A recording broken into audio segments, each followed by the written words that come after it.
What's up everybody, Tim Gosnell here, and today we are talking about debt. Is debt good? Is debt bad? Why do we like debt? Why don't we like debt? That's what we're getting into. So about 10 years ago, I was talking to somebody about some offer. I think it was on a car and it was 0% interest. And I said something along the lines of like, why wouldn't you do that? It's free money. So my initial perspective on debt was the primary issue with debt is the interest. If you eliminate the interest, you eliminate the problem with debt.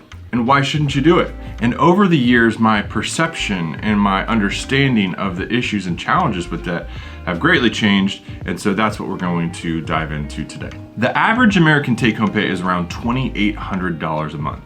Now we're gonna look at three types of loans: the mortgage, a car payment, and student loans, because those are the most common types. So the median mortgage, now I took median over average because it was lower and I didn't want to exaggerate this example. So the median mortgage is $1,600 a month. The average car payment is $600 a month, and the average student loan payment is around $200 a month. So all those together are $2,400 a month, which leaves you with $400 a month at the end of the month. That's not including internet, that's not including power, that's not including water, and that's not including cell phone or any other bills that you may have, much less groceries. So let's compare that to someone who just has a mortgage, and instead of taking out a $1,600 mortgage, they took out a $1,200 mortgage. So $1,200 mortgage, and they have no car payment and they have no student loans. Now that is a total of only $1,200, and they have a remaining $1,600 a month to go towards their other needs, towards saving, investing, and those sorts of things.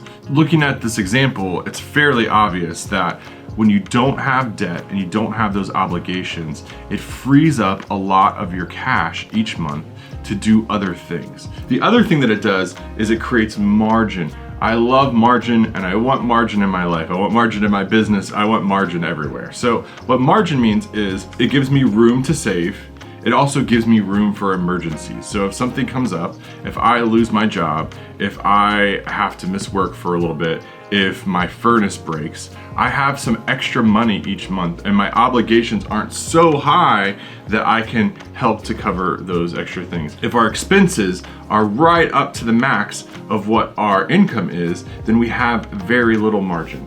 And so my goal in my life is to keep my obligations and my debts low, and then to keep my income as high as possible, and that space in between I want to be as wide as it can. And then I use that space to save and to invest, which creates even more margin in my life. I think one of the biggest problems that people will have with this is they'll say, well, Tim, wouldn't that be nice to not have a car payment? And Tim, wouldn't that be nice to have a lower mortgage? And Tim, wouldn't that be nice to not have student loans? That's just not an option for me.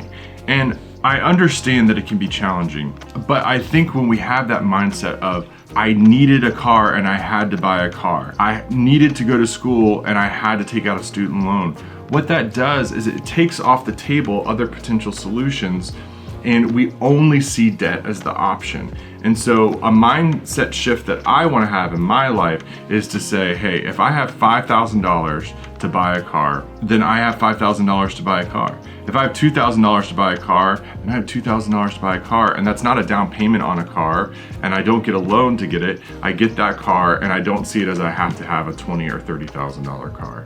Same thing for student loans. Like, there's a lot of great community colleges out there. You can work while you're going to school. You can save. There's programs with the military where you can go through the military and have your school reimbursed.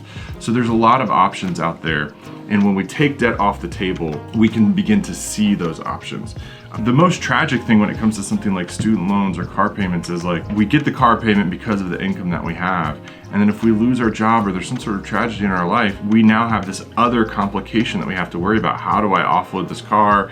I have to have it repossessed or whatever, because we've kind of filled ourselves up to the brim with debt. And with student loans, I mean, if you get a student loan and then something happens and you don't graduate, you still owe that money. And student loans are the worst because you can't file bankruptcy on them. They stick with you your entire life.